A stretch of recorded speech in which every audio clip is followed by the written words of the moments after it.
The earth was never ours. Once, long before cities stretched across the land, before roads cut through the forests, and before the hum of machines filled the air, the earth was a different place. It was wild, untamed, and alive in a way that is hard to imagine now. The trees whispered secrets to the wind, the rivers sang ancient songs, and the animals moved through the world, as if they were part of something much greater than themselves. In those days, there was a small village nestled between the mountains and the sea. The people who lived there were simple, living off the land and the water, taking only what they needed. They knew the names of every plant and animal, and they spoke of the earth as if it were their mother. But deep down, they understood one truth. The earth was never truly theirs. One evening, as the sun dipped below the horizon, an elder of the village gathered the children around the fire. The flames danced in their eyes as the elder began to speak. Long ago, the elder said, when the world was young, the earth belonged to no one. The trees grew tall not because we planted them, but because the soil and the rain willed it so. The rivers flowed not because we dug their paths, but because the land shaped them. The animals ran free, not because we allowed it, but because freedom was their birthright. The children listened closely, their faces glowing in the firelight. One child, a curious boy named Kael, raised his hand. But if the earth was never ours, then why do we live here? Why do we build our homes and grow our food? The elder smiled. Ah, that is the question, little one. We do not own the earth, but we are part of it.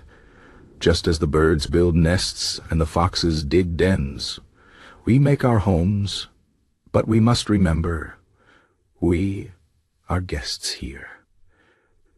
The earth does not belong to us.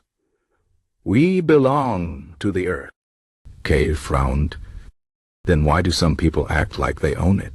Why do they cut down the forests and poison the rivers? The elder sighed, the weight of years in their voice. Because they have forgotten. They believe that strength gives them the right to take, that power makes them masters.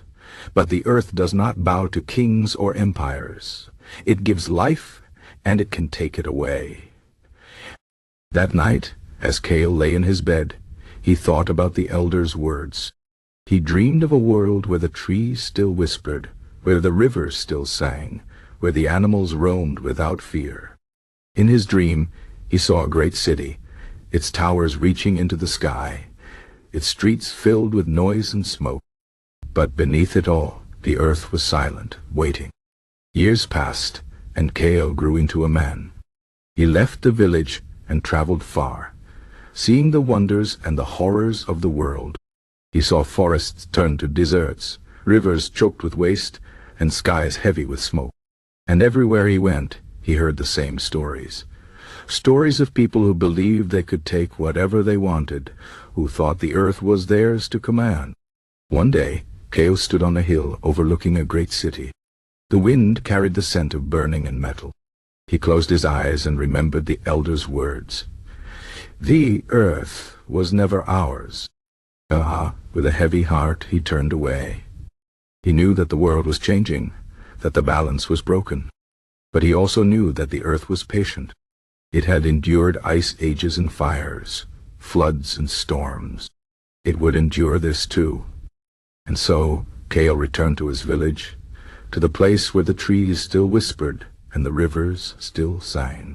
He told the children the same stories he had heard as a boy, hoping that one day they would remember what so many had forgotten. For the earth was never ours.